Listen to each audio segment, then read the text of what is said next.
Hey everyone, it's JG here with Earth 5D Ascension School, back for another teaching where you are the light, the path, and the way forward, friends. So happy to be here today. Sending you guys so much love wherever you are in the world. All right, so let's dig in. I'm really excited to talk today. I'm really excited to talk today about our shadow self and our shadow side.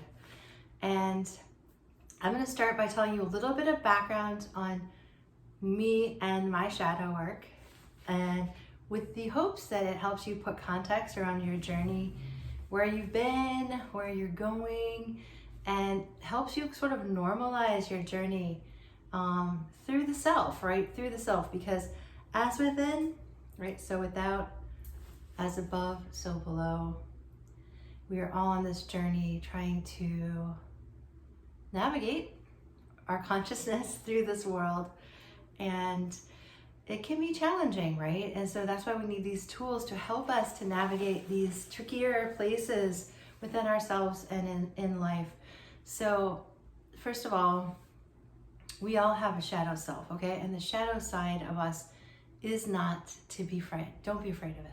You don't have to be afraid of it. It's part of us. And maybe I'm a Scorpio, a sun sign.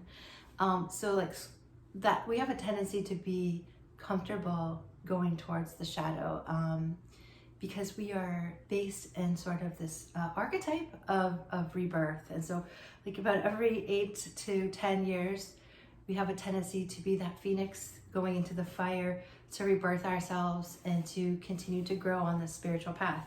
So luckily I have that tempered with a Libra moon, which is just like a friendly sign, right? And so hopefully I was thinking something when I chose when to be born.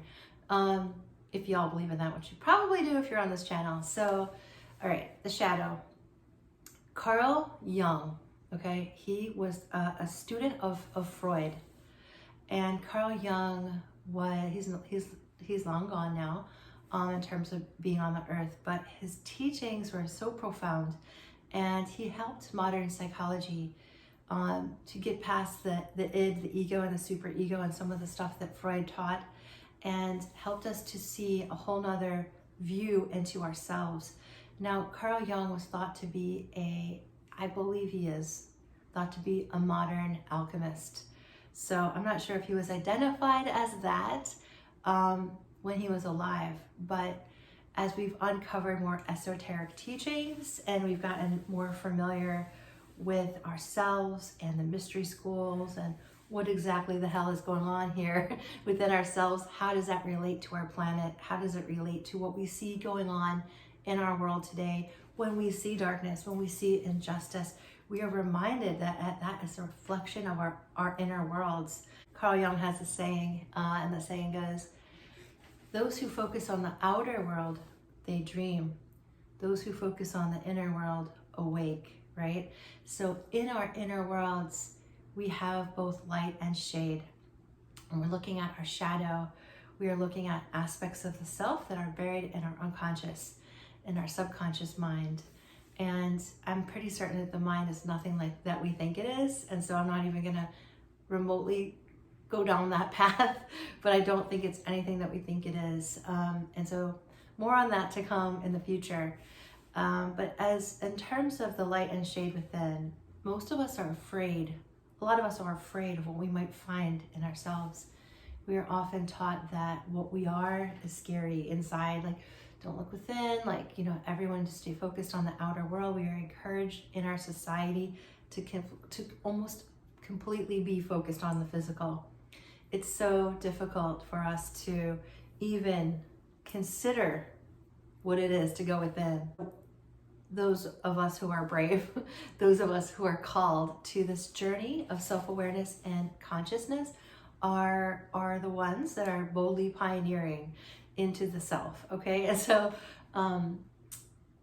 Carl Jung taught us to look at our shadow, and that it's okay to look at the shadow, and in that shadow you can find yourself, you can find your gifts, and it's nothing to be afraid of or suppressed. It's nothing to hide from. So Luckily, I have a mother, and I'm very grateful for her. She has been on the journey of self-discovery since I was a teenager. And she is a very wise lady. And so she got into Carl Jung early on. She got into the Enneagram and some of these tools to help herself understand herself. She was also into the Christian mystics and their beliefs in existential kind of Christ consciousness and what that really means to us. So she kind of opened the door to the shadow for me when I was a young girl. And I was able to start doing some shadow work then. And just sort of noticing the areas of my life that were severely blocked, noticing the areas of my life where I was using my power to create more painful situations. And I'm not saying that that has stopped. Like, I still do stuff that creates painful situations, okay? But I'm learning as I go. And we are on a lifelong journey of learning. So wherever you guys are in this process, like, try not to be too hard on yourselves, okay? This is not a situation where you want to like go within, look at your shadow and go, oh, holy shit, like I am so messed up, right? This is a situation where you are befriending your shadow. You're extending yourself to your shadow and you're saying, hello, let's be friends. So what I more recently, I've gotten back into shadow work because I've realized that there are blocks within me that are, holding me back, right? And there will always be situations in our life that will cause us to grow. That is certainly why we are here, and we're helping the earth grow along with us. As we grow, the earth grows in its consciousness as well. And so that's the exciting part of being here right now. So I invited my shadow self to have tea with me, or you could, however you want to frame it, for yourself, to help you like get comfortable with the thought of like letting something that's been hidden out to look at. Invited the shadow out to have a conversation with her. And I'll give you an idea of what it looked like for me. So I'm from a family of perfectionists. And so when I was little, if like I spilled something, or God forbid, I took food on the carpet and left a mess, it received well. Okay, so I was always trying to be perfect, or if I wasn't dressed the right way, or if I didn't use the right terminology, I would get corrected. And so I was always trying to be perfect, a perfect daughter, and for my parents, to please them so that they would love me, right? And you need care, right? So it starts early because your parents literally keep you alive, right? So you need the care so you conform to what they expect of you. So there's this idea that I had to be perfect, and within that, my shadow, the imperfection, right, went into the closet, right? You got to hide in there, girl, because you will not be received well, right, or at all.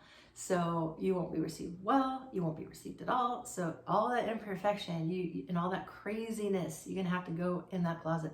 So I put her in there, and now opening her as an adult, she's like wild, right? It's a crazy ball of like blah blah, like this crazy energy. And I was just like, it was all the imperfection, all the mess, right? And so I basically befriended that mess and said, look, I know who you are in there. You don't have to be perfect. And it's sort of like learning now to integrate that self within inside of me.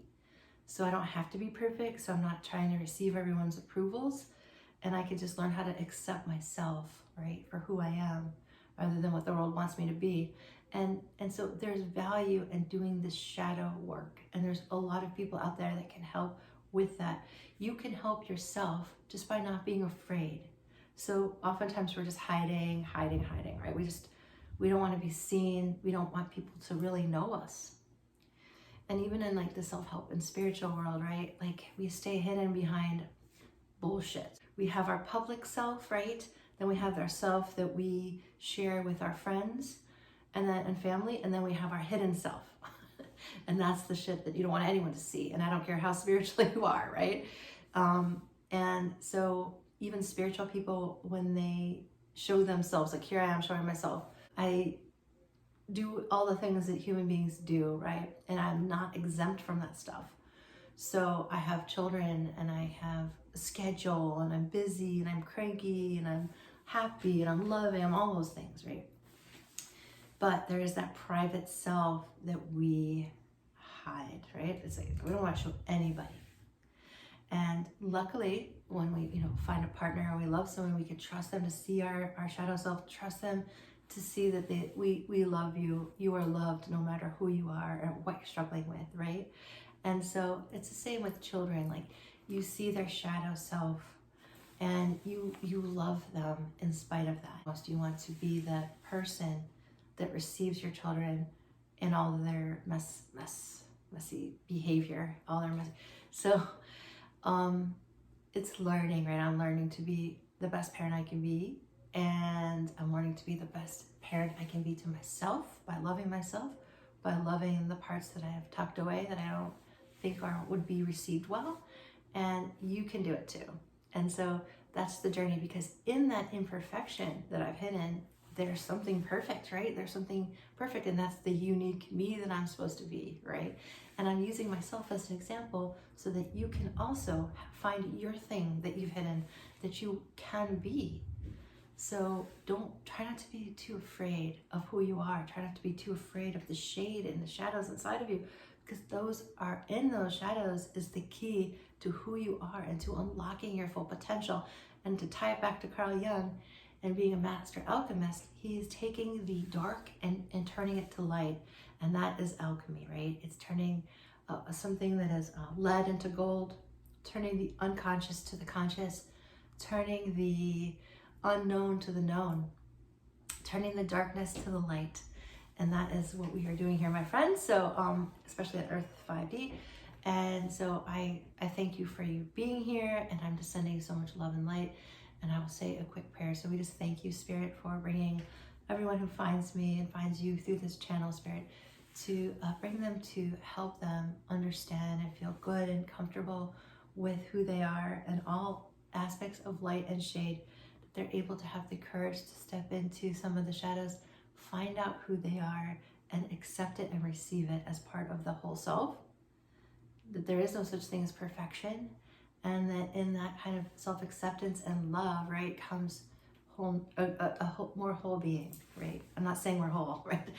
We're journeying to that. I don't even know if that's even the end game here, if that's the goal.